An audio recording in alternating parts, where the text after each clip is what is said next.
welcome to the Accountfully chat. Today we have Max Berry from Allegiance Flag Supply. How are you doing today, Max? Doing great, Brad. Thanks for having me.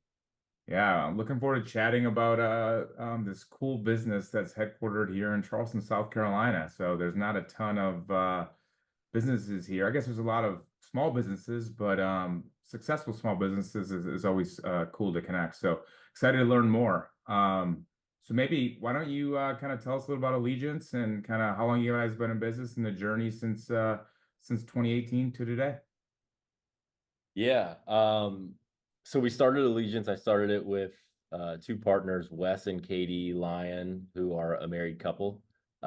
We started it in 2018. It was a side business.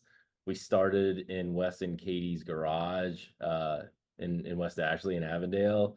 We all had other jobs at the time, and we just kind of cranked away at it for really the first couple of years. It was very quiet, a lot of crickets, not a lot of sales. And then around 2020, it really started to take off. We were able to all three go full time on Allegiance, and it's just kind of been growing like rapid fire ever since. And we've been lucky enough to continue to scale every year.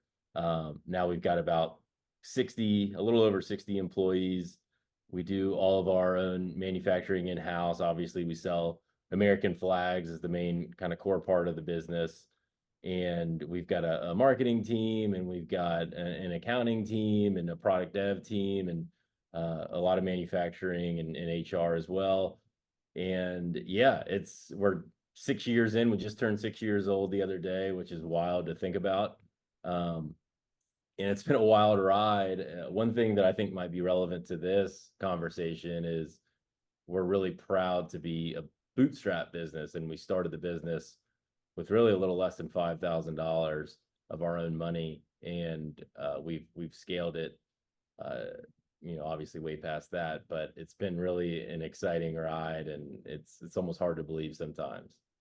Yeah. Well, first off, happy belated birthday, Yeah.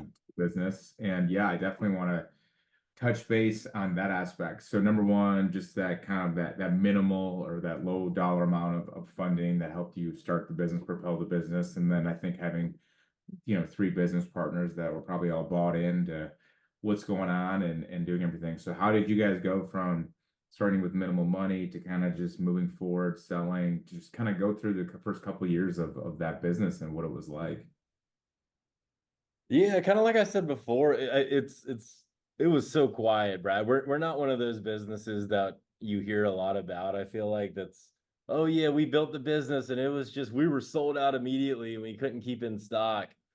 That was our story later on, but it took years to get to that point. When we started in 2018, we had no idea what we were doing. We had the idea about flags, and there was just so much.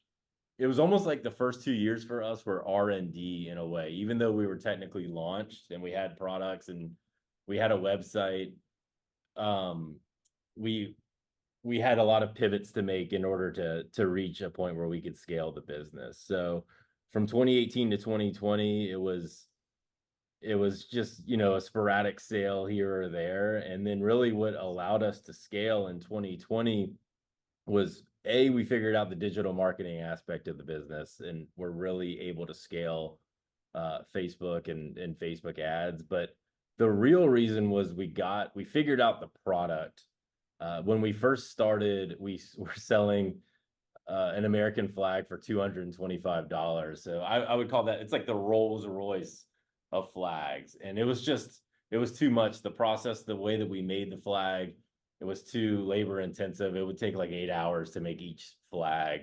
And we figured out a way to cut it down and still make what we consider the best made flag in the world, but at just a much more efficient way to make it. So we were able to lower the price. I think at the time we were selling it for like $75. And I think that really allowed us with the product to be at a price point that allowed us to scale the business as well. So then, that's a great point. But then how, I guess before we even step back, like selling American flags sounds pretty basic, but where did that idea come from?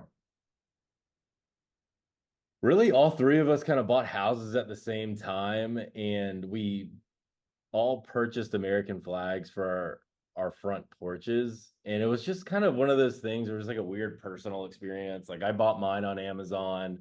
I didn't know what to buy, what size to buy. Ended up getting the flag from Amazon. It said like made in China on it. Wes and Katie had a very similar experience where I think they were like gifted a flag when they bought their house, and it was like a flag made in China. And like our thing was, if anything deserves to be made in America, it should start with the American flag. And there were other brands or companies making American flags in America, and there are, but the way that they kind of their distribution channels are really through big box stores or other flag retailers. There was no really direct to consumer e-commerce, digitally native American flag brand and company. So we were, just ignorance is bliss sometimes. And we figured, why not do that? Why not try that and give it a shot? And that's kind of where the idea started from, and how we really started in 2018. Gotcha. I love it. Yeah. And back to like the 2020, 2021 time frame. I actually saw you guys pop up on one of the social media channels, and I bought one, and then bought a flag for my brother and my neighbor, and they love it. High quality product. Highly recommend it. It's great. So then going back to what you're saying about reducing your process or the time spent of creating a high quality flag, was that uh, new machinery? Like how did you make that happen in that realm? It was a lot of cold calling to suppliers because at the time we weren't manufacturing in-house. So we Gotcha. were so small that it was hard to get some of the bigger suppliers to take us seriously. And we didn't have the money, again, being bootstrapped, to be able to commit huge POs. We just we didn't have the money to risk. We just didn't have it. So it was just kind of figuring out if we could be squeezed into some production runs, and figure out more efficient ways to be able to make the flag to really reach what I would say is product market fit. And $225, we couldn't get product market fit for our flag. $75, it's still by far the most expensive flag in the market, but it did allow us to reach that product market fit, which at the same time was when COVID was going on, and you had, if you remember, like a lot of the retail stores closing down. E-commerce in general was kind of skyrocketing during that time. And then we really were able to figure out Facebook ads, which really propelled the company in 2020. And that's when we were able to kind of quit our jobs, go all in. We got this little 400 square foot tornado shelter that we rented from Smithy Ironware, who was on the Navy base.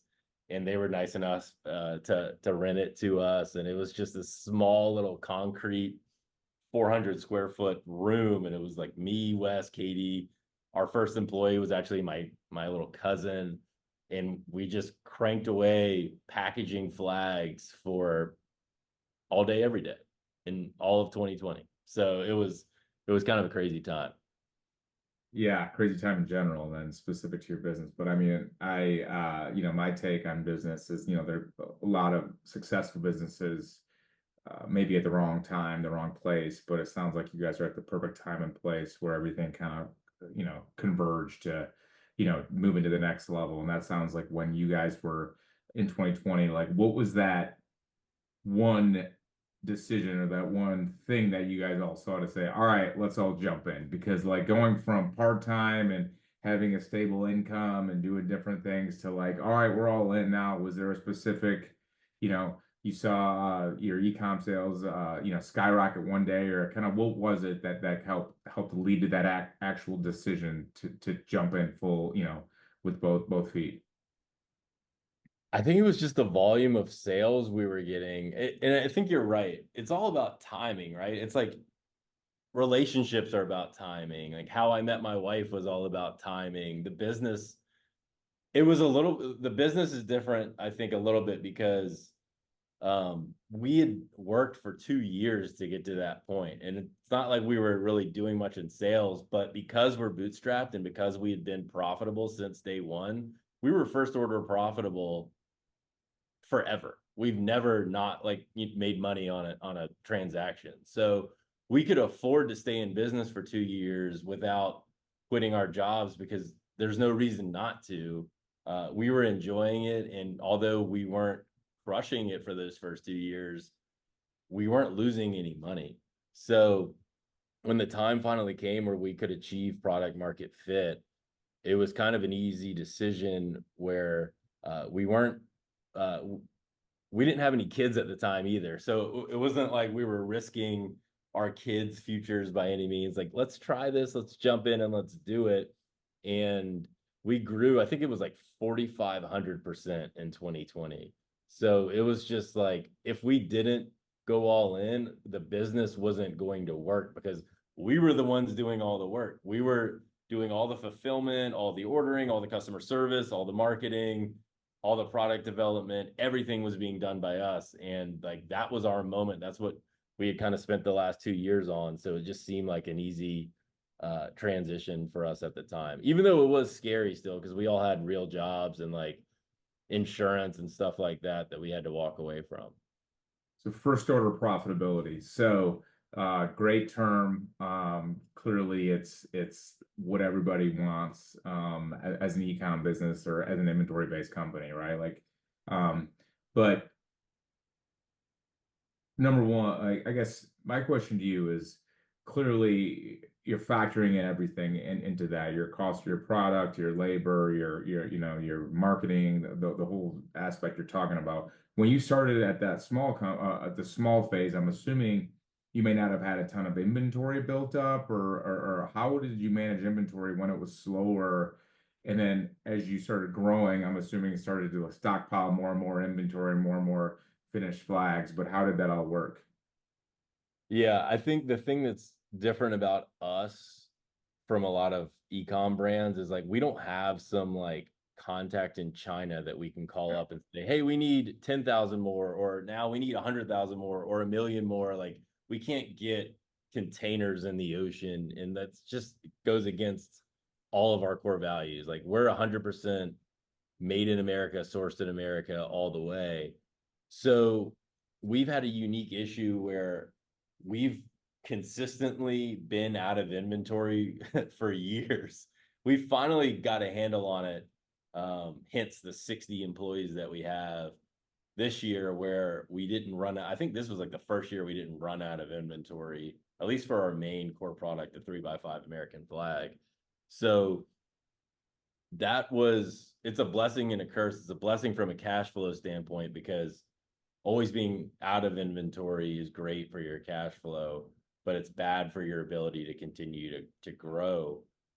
Luckily, we've managed to grow considerably every single year that we've been in business since 2020, 2018, 2019, not so much. So we've had to make our own inventory. We since I think in 2021 is the year that we started to bring manufacturing in-house, and until that point we also worked with co-manufacturers because we couldn't do everything ourselves, and this is the first year we've actually been able to make all of our inventory by ourselves in-house. Does that answer the question?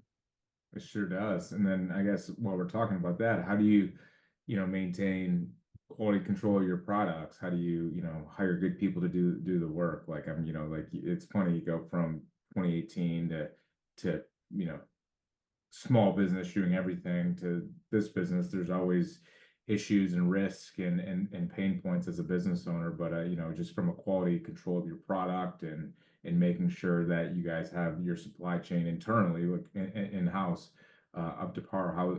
How has that went? What challenges went along the way of that?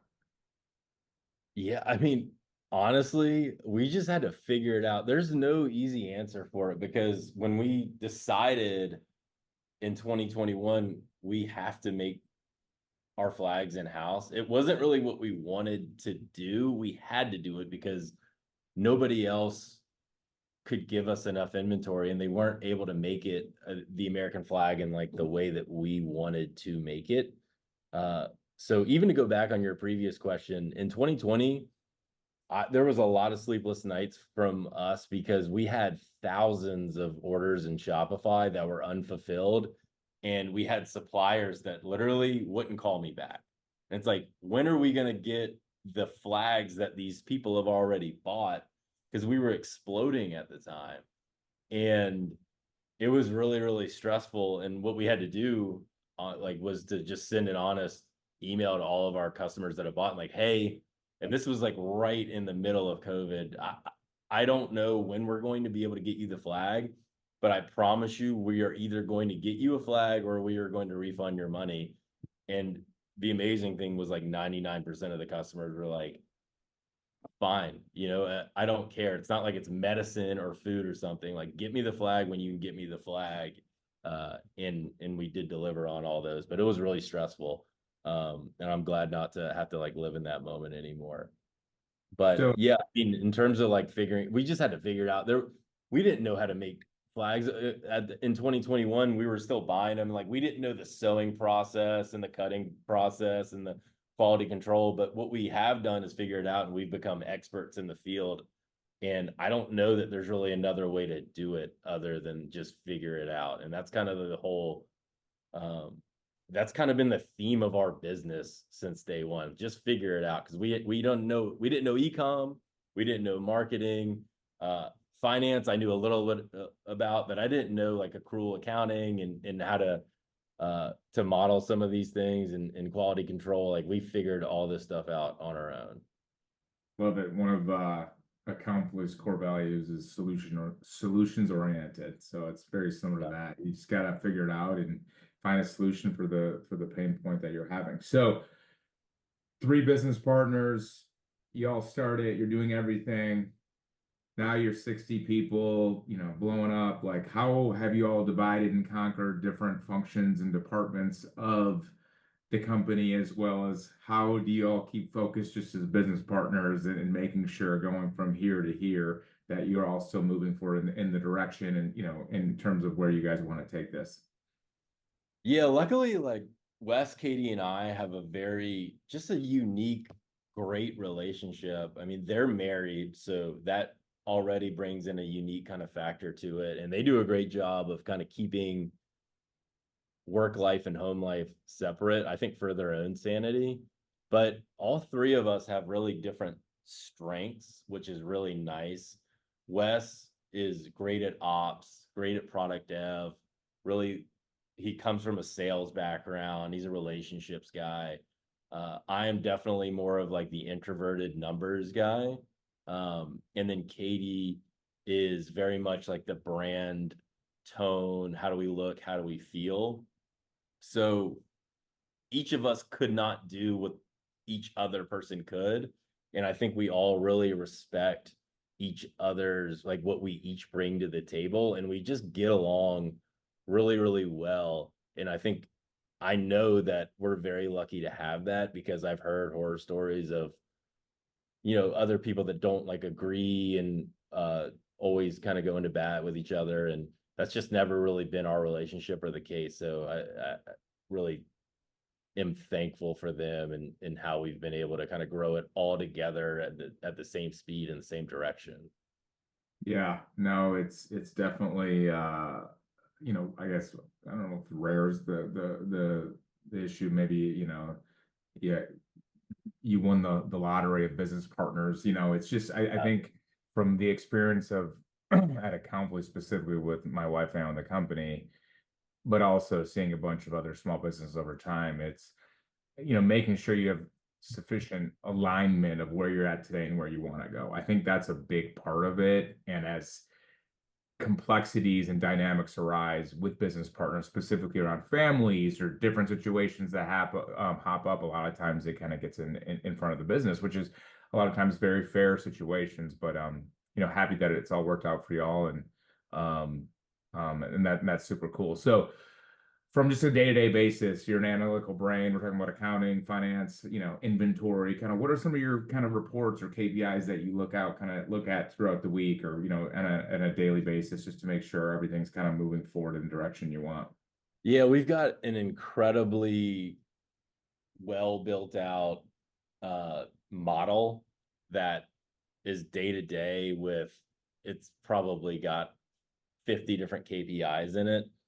And that rolls up to weekly, and that rolls up to monthly, and that rolls up to annually. So we've got our eyes on everything that happens in the business with this model.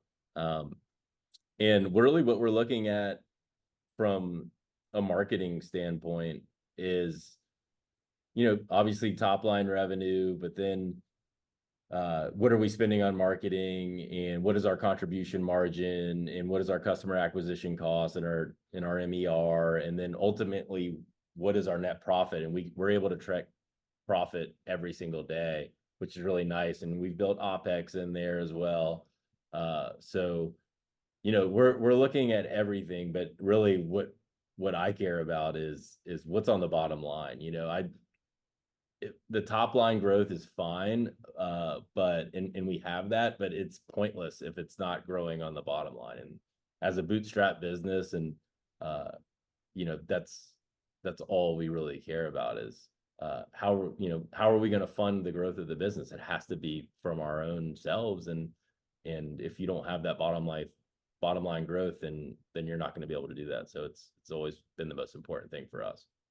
Yeah, I definitely feel like that was not the norm for the last kind of decade of especially kind of inventory-based companies and even tech, companies, especially in the world of Shark Tank and different things that have come up, to fruition in the last kind of 15 to 20 years, where everybody thinks top line, top line, top line, more money, top line, more money, top line. It's like, yeah, you can grow up to a $30 million company, but if literally every dollar you're making, you're losing money because you're spending X number of dollars on marketing and it doesn't matter. So Yeah. I think the bottom line is super key, clearly. And now from my purview, the last couple of years with the economy and interest rates and kind of the capital markets kind of pausing a little bit, to help small businesses, it's refocused people to cash flow, profits, just the basic fundamentals of business, which we're talking about here. So it's a shift, but it's kind of nice of like, all right, let's get back to just making money and funding your business with the profits and the earnings of your company.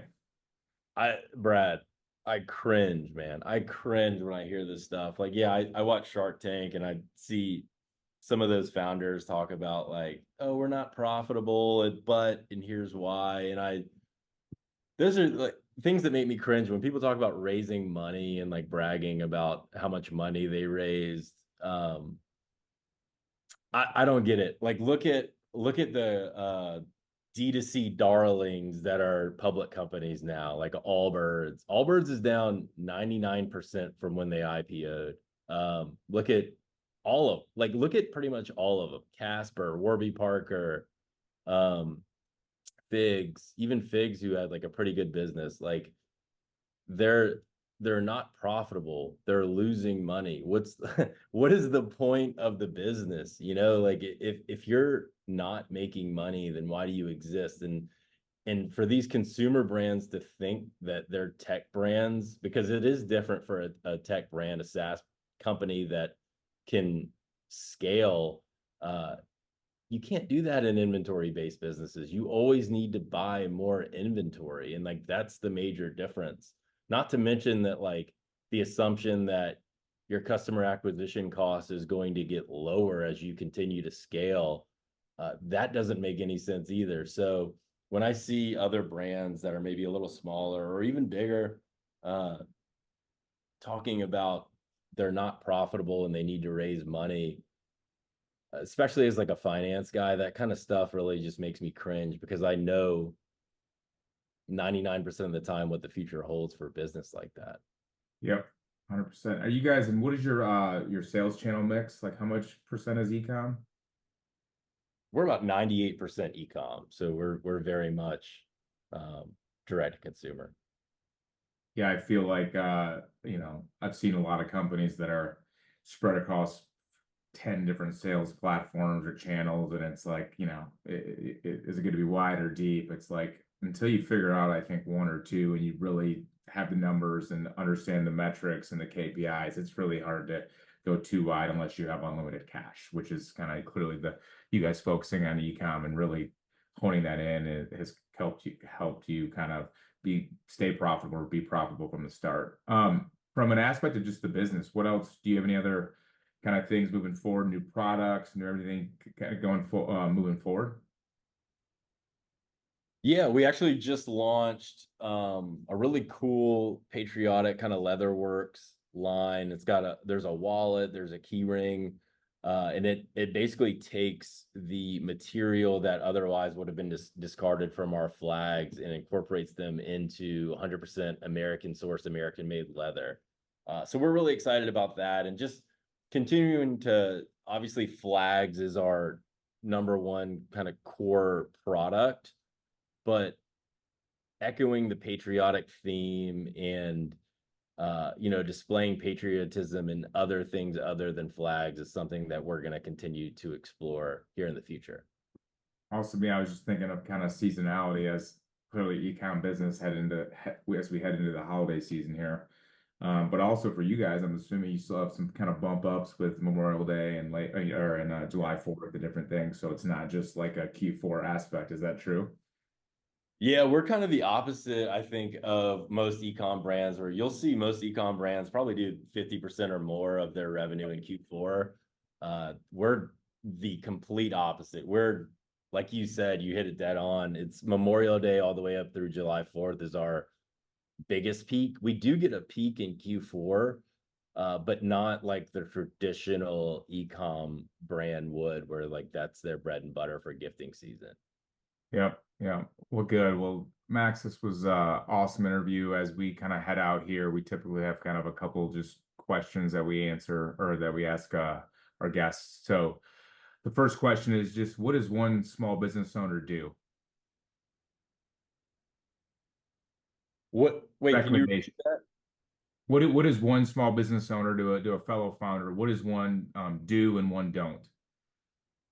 Okay, so a do for me is know your numbers, know your unit economics, know what you can sell something for, and what will be left over after you account for the COGS, any of your overhead, the marketing, all of that. Know your numbers, because you're not going to be profitable by guessing or hoping. So that's my absolute do for someone that's in the consumer space. What about a don't? Don't be okay not being profitable in the consumer space. Do not be okay with that, because there is a very unlikely avenue of you continuing to scale and then making up that profitability somehow. I love it. I knew those questions or those answers were coming. So, all right, as we wrap up our episode here, where can people find you, and where can they buy your products? They can buy our products at showallegiance.com. That's our website. You can find me on LinkedIn. I think it's MaxBerry7. And yeah, I'm around. And I'm also here, like if anyone sees this, and if I can help you in any way, if you're starting out a business or you have a business and I can help answer a question or two, I'm always happy to help, because I've had a lot of help from others that have helped me along the way. Love it. Love it. Well, Max, congrats on you and your business partner's growth of Allegiance Flag Supply to date. I love just kind of successful, profitable businesses, and they're not always the sexiest or the most promoted out there in the world, as we kind of discussed. But kudos to you, and just keep up the basics and the fundamentals, and we're here to support the business moving forward. Thanks for having me, Brad. Appreciate it. For sure. It was great. Take care, Max. Bye.